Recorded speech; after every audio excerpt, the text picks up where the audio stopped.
تیسرے نے کہا اعتزل النساء فلا اتزوج، میں جب تک زندہ رہوں گا شادی نہیں کروں گا۔ ان جذبات کو سامنے رکھتے ہوئے انہوں نے یہ اقرار کی، وہ چلے گئے۔ میرے پیغمبر صلی اللہ علیہ وسلم آ گئے، آپ کو بتایا گیا، آپ اسی راستے پر چل پڑے، تینوں مل گئے۔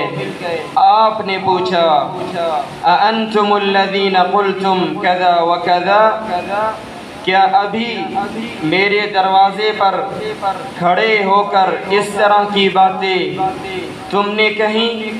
صحابہ نے کہا جی ہاں ہم نے کہیں۔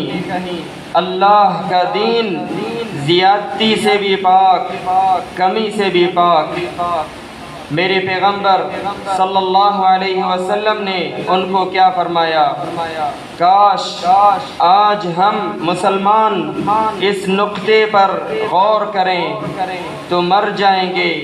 کبھی بھی دین میں نہ کمی کریں گے نہ زیادتی کریں گے۔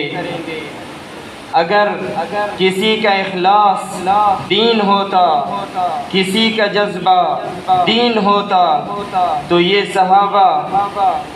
صحابہ جو تھے ان کا جذبہ دین ہوتا، لیکن نہیں، دین اللہ کی وحی کا نام ہے۔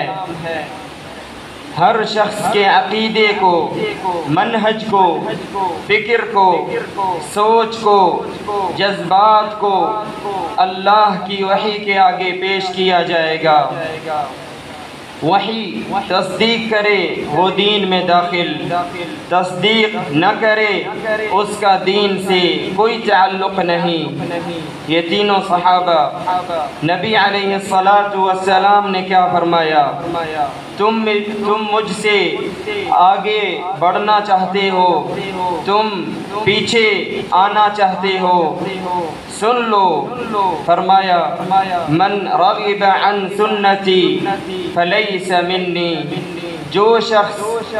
جو شخص بھی میری سنت سے اعراض کرے گا، آگے نکلنا بھی اعراض ہے، پیچھے آ جانا بھی اعراض ہے۔